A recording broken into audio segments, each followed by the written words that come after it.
श्रीमती निर्मला सीतारमण जी ने आज देश की संसद में देश का 2025-26 का आम बजट प्रस्तुत किया है। यह आम बजट विकसित भारत के संकल्प को साकार करने के लिए उठाए गए ठोस कदमों की एक आधारशिला है। प्रधानमंत्री जी ने ज्ञान का बजट बताकर 4 अक्षरों में से परिभाषित किया है। जी फॉर गरीब, वाई फॉर युवा, ए फॉर अन्नदाता और एन फॉर नारी शक्ति।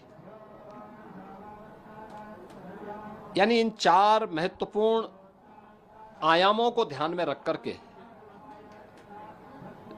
एक विकसित भारत के लिए आत्मनिर्भर भारत का निर्माण करना है। प्रधानमंत्री जी के नेतृत्व में पिछले 10.5 वर्षों में भारत की अर्थव्यवस्था दुनिया की एक प्रमुख अर्थव्यवस्था के रूप में तेजी के साथ आगे बढ़ी है। इस बजट से अर्थव्यवस्था को एक नई उड़ान मिलेगी। राज्यों के इंफ्रास्ट्रक्चर पर ध्यान देने के लिए जो ब्याज मुक्त लोन देने का प्रावधान किया गया है, मध्यम आय वर्ग के लिए राहत देते हुए टैक्स की रिबेट में छूट देने का जो कदम उठाया गया है, ये सभी स्वागत योग्य हैं। मछुआरों के लिए स्पेशल इकोनॉमिक जोन, डेयरी और मत्स्य पालन के लिए 5 लाख तक कर्ज, सस्ते ब्याज पर किसानों को कर्ज, कपास प्रोडक्शन मिशन, सब्जी फल की पैदावार बढ़ाने पर बल और आंगनबाड़ी 2 प्रोग्राम के ऐलान की घोषणा गरीबों को, किसानों को और महिलाओं के लिए अत्यंत लाभकारी साबित होंगे। सबसे अच्छी बात है कि आदरणीय प्रधानमंत्री जी के नेतृत्व में यह सरकार सर्व समाज के साथ ही समाज के अंतिम पायदान पर बैठे हुए व्यक्ति के बारे में पूरी प्रतिबद्धता के साथ कार्य कर रही है।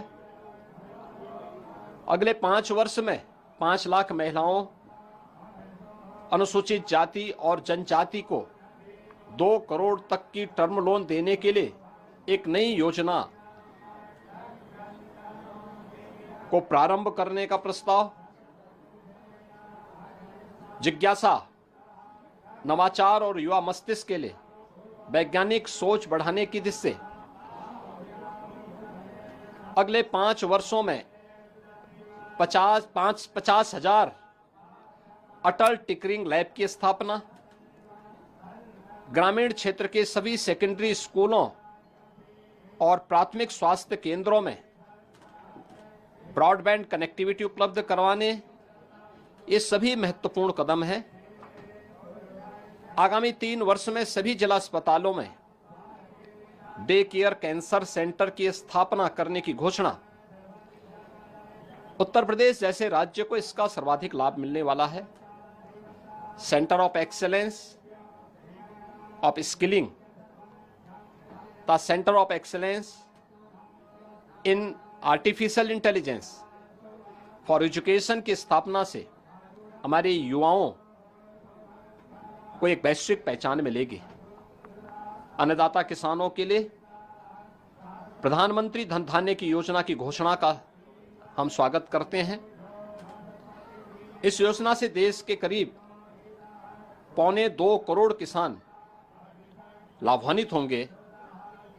निश्चित रूप से इस योजना का किसान सबसे बड़ा लाभार्थी बनेगा और उत्तर प्रदेश इससे सर्वाधिक लाभान्वित होने वाला राज्य होगा। किसान क्रेडिट कार्ड के माध्यम से जो घोषणा की गई है, इसकी सीमा को 3 लाख से बढ़ाकर के 5 लाख रुपए तक किया जाना, यह भी अभिनंदनीय है। देश को $5 ट्रिलियन की इकोनॉमी बनाने के संकल्प पथ पर तेज गति से ले जाने वाला यह बजट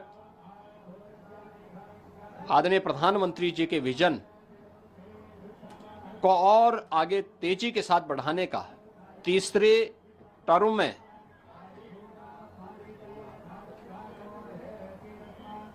इस 3 गुना स्पीड को प्रदर्शित करता है। मैं इसके लिए आदरणीय प्रधानमंत्री जी का हृदय से अभिनंदन करता हूं, केंद्रीय वित्त मंत्री को धन्यवाद देता हूं और मुझे पूरा विश्वास है कि समाज का हर तबका इस युगांतरकारी विकसित भारत के संकल्पों को पूरा करने वाले बजट का स्वागत करेगा, अभिनंदन करेगा।